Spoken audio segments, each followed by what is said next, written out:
Thomas Levey and Gregory Havre. Ils ne sont que 2 sur 156, mais curieusement, les joueurs français présents dans cette US Open ne passent pas inaperçus.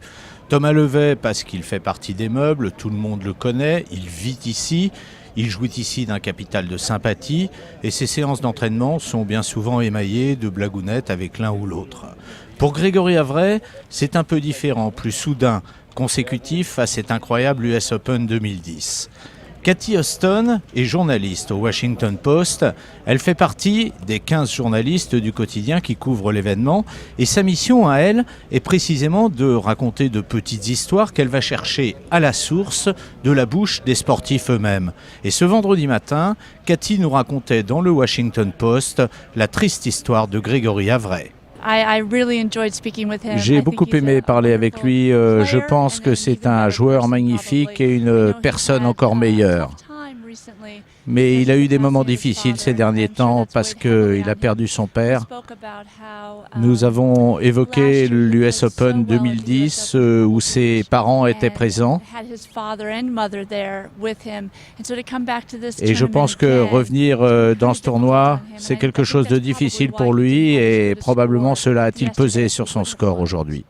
Ici à Washington, tout le monde sait que la France organisera sa première Ryder Cup en 2018.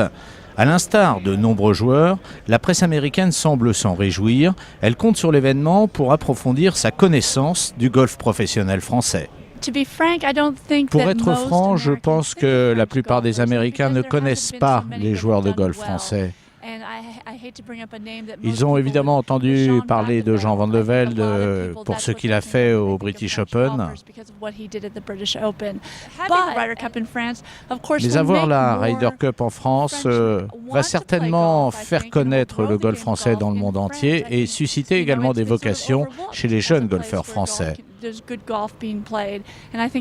pense que ça va beaucoup aider. Et ce vendredi soir, Cathy était encore une fois au cœur de la zone mixte d'interview pour parachever son travail entrepris sur le golf français et recueillir en tout premier lieu le soulagement d'un Gregory Havre qui venait d'arracher au mental une qualification pour le week-end. Et de quelle manière ? Gregory Havre termine son parcours par 4 parts.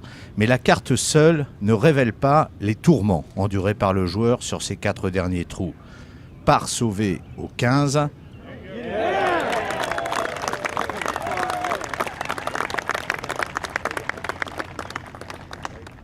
Birdie manqué au 16.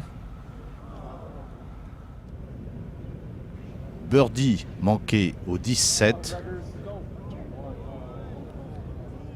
Et enfin, ultime part sauvée au 18 pour au bout du compte signer une des 10 meilleures cartes de la journée, -2. C'est vrai que cette fin de parcours a été intéressante.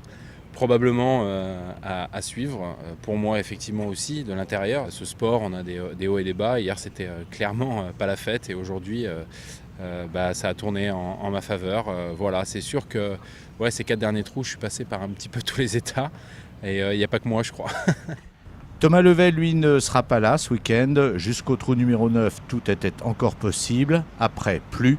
Mais comme le disait Thomas ce vendredi soir, à quoi bon passer un cut pour se retrouver à 15 coups d'un leader qui pour l'instant écrabouille tout et qui s'appelle Rory McIlroy.